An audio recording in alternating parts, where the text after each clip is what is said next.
progress update. We have been riding the struggle bus, and it is also short.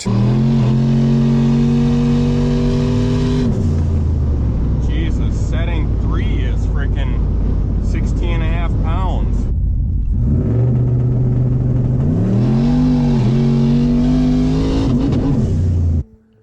Alrighty guys, it's Alec coming back to you with another video. We're in the freaking shop. This is weird. We haven't been here like all summer to work on anything really. But we got TurBO GMC in the background right there.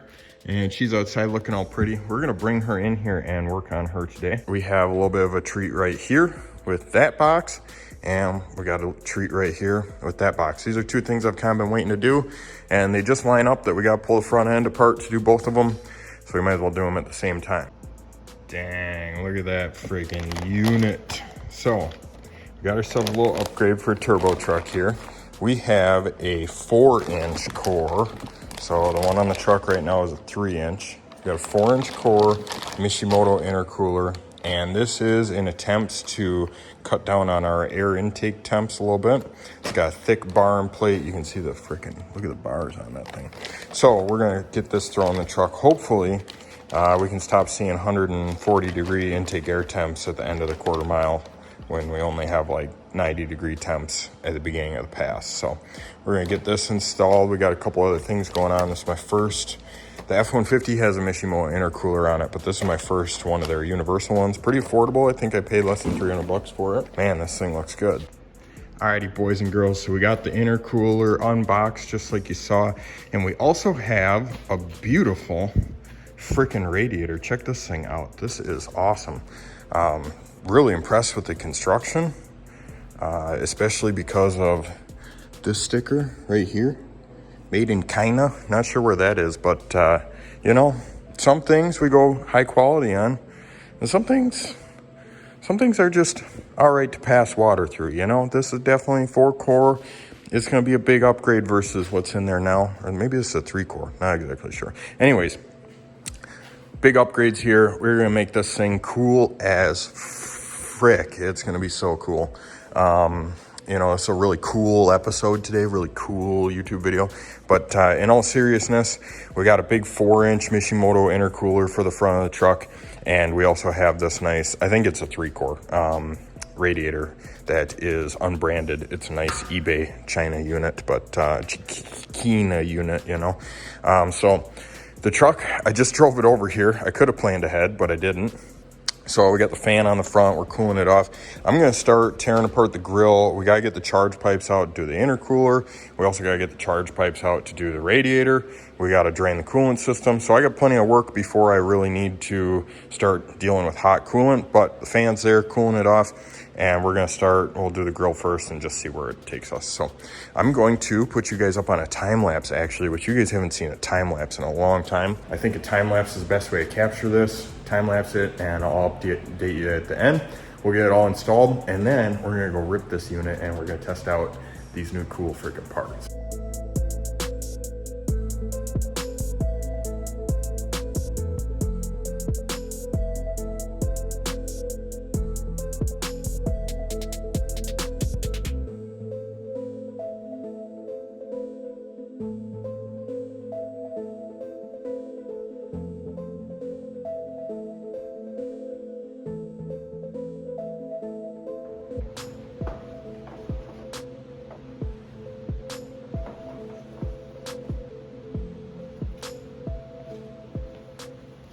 Well, so far so good. We got the intercooler out, we got the fans out, we're working on the radiator right now, just like one bolt away. But I think I'm pissing on the ground again. This is why I ordered this radiator back in May and I have not installed it yet, because it is a freaking mess. Everything, we got coolant going all over the place here. I tried to catch it the best I could, and it's just not working out that great. So don't really care about reusing the coolant a whole lot, just didn't want it all over the floor, but you can see how that's going. All right, so we're still making a huge mess. I got puddles coming out.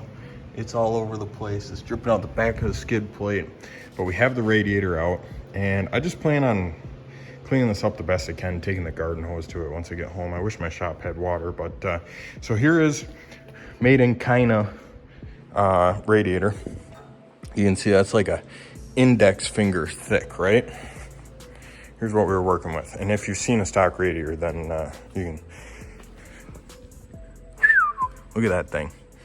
That is 1 inch versus like 3 inches. And I know what my index finger is for length because, you know, that's how it goes. But 3 inch thick, 1 inch thick.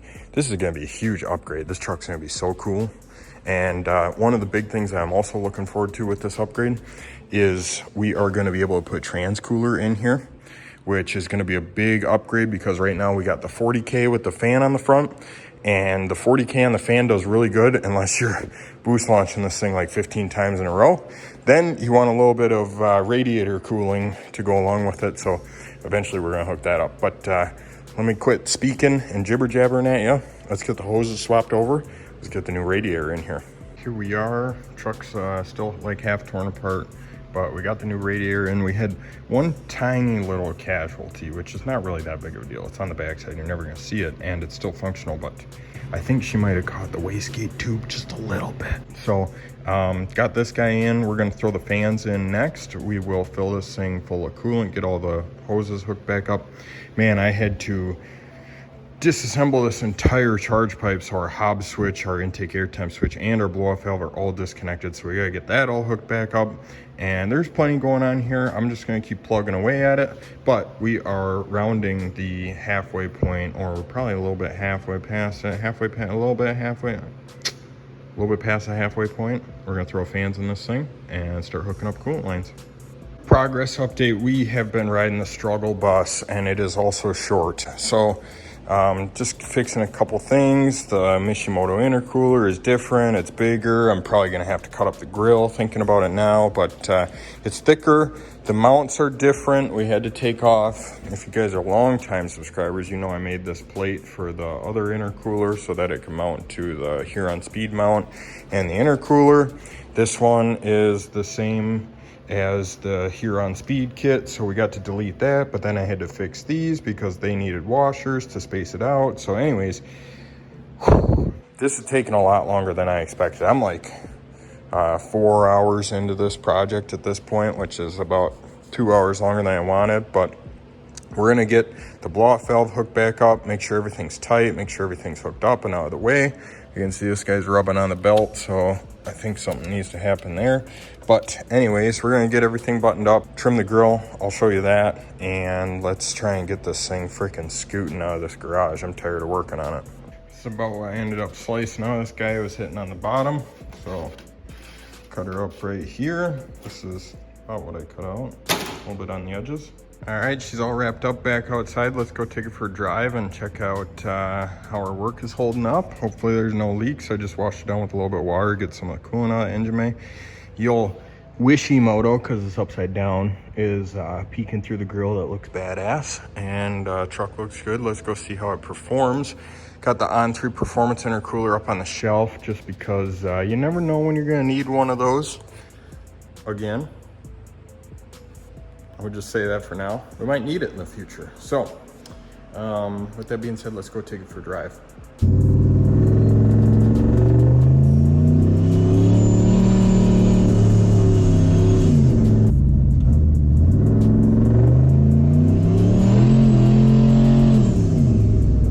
God damn. All right, so I'm pretty excited for this portion of the video because if you know what's going on here,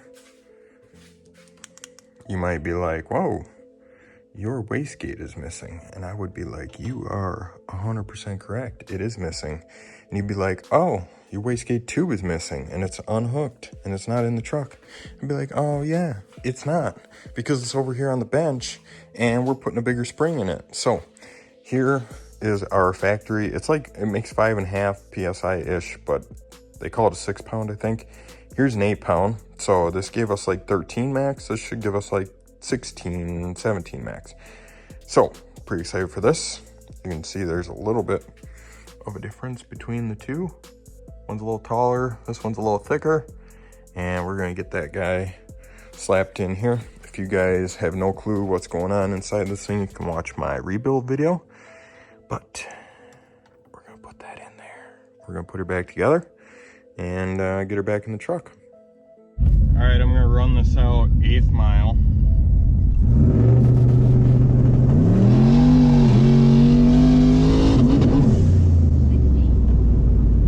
Wow, that was rowdy.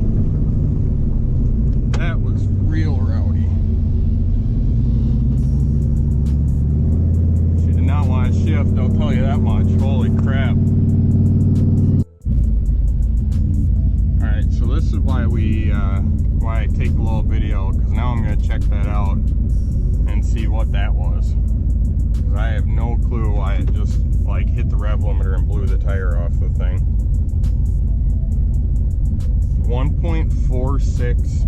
So I want to see what boost level it's making at setting 3, just to see, make sure that we actually did get an 8-pound spring. And so we're gonna watch it boost a little bit, see what we get for a wide open here.